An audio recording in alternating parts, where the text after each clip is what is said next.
Hey there, this is Victor Noriega. I'm one of your trainers here at Gleneagles, and today I'm going to talk a little bit about stretching. So on a regular basis, I get asked questions, and one of those questions is, What's the best way to stretch? and the honest answer to that one is, there really isn't one best way of stretching. If you do your research out there, you're going to find a ridiculous amount of articles, research-based work that doesn't have one definitive answer. What we have learned is that doing too much stretching can be hazardous to your health, can actually inhibit or actually even hurt you as far as motion goes, and it can be detrimental to your sport performance. So we want to think about how we're doing our stretching more than just what's the best way to do it. So there's another question I usually get asked as well. So, is more flexibility always better?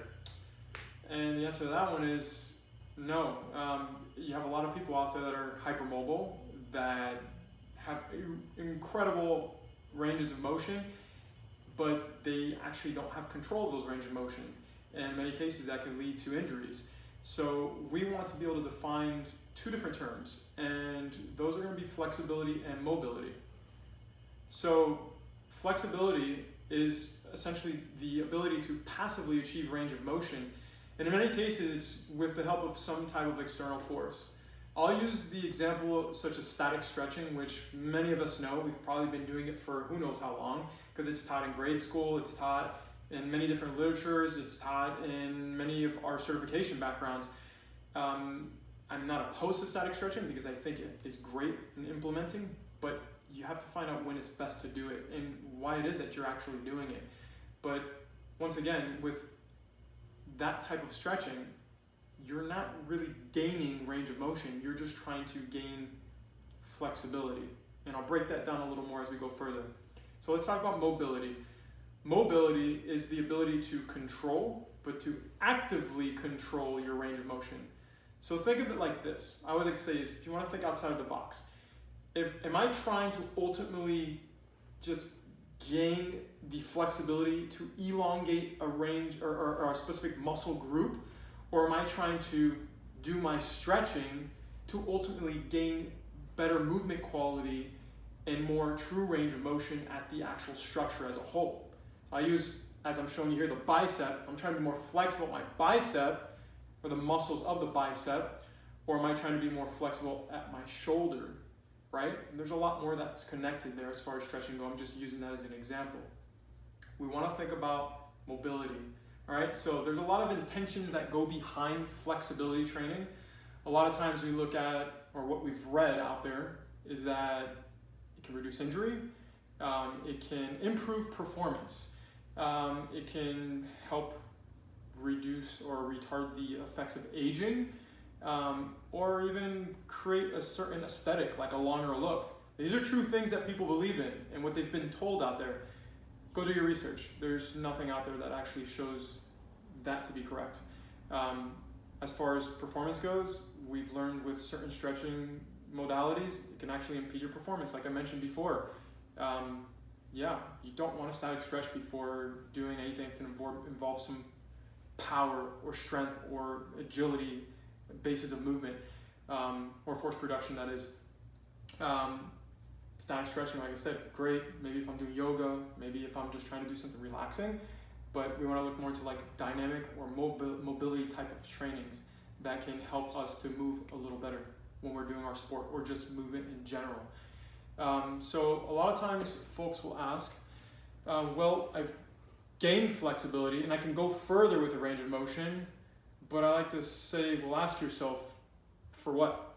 What is your goal behind that? Is it really helping you with what you're trying to do? If it is, then yes, great. But in many cases, that range of motion that you're attaining, you have to understand is useless range of motion, right? Useless flexibility, that is, not to be confused with these terms. And that's why I like to say with mobility training, you're trying to essentially achieve true active range of motion. You want to be able to move better. So folks will ask, so why stretch? I mean, because for me personally, I say it's because you need to think deeper. You need to think about improving mobility. You have to understand that mobility is probably one of the fastest ways to gain true flexibility. it's actually something that can integrate into functional movement patterns. All right, sports-specific work. It could be in even just activities of daily living. Another thing it can also do is help improve articular stability. Articular stability is at the joint itself. All right, you do mobility training, you're actually working to actively attain those ranges of motions. We're not just holding it there. And another thing folks will ask, well, how do I gain stability when I'm working towards mobility?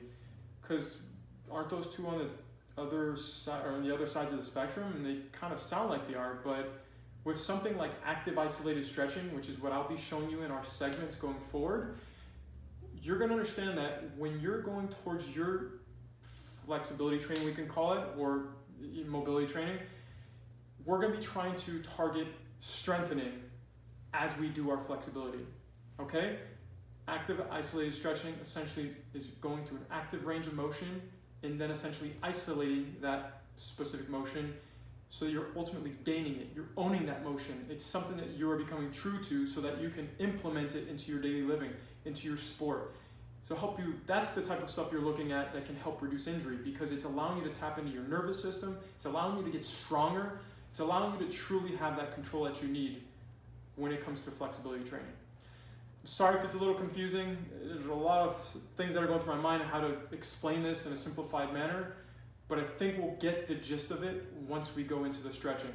So the first segment will actually be on upper extremity. I'm going to target shoulders for the first part, and there'll be probably another, I'd say there'll be 3 videos that'll come along with that one, all right? I'll break them up into different movements, so I'm not doing it all in one. And if you have any questions, ask, okay? It's a very simplified way of doing it.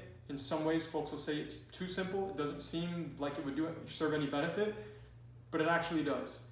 I'm not saying it's the best way to stretch, but I believe it truly is a good way to do it, and it makes a lot more sense. Okay? You guys have a great one, and thanks for hearing me out. Bye now.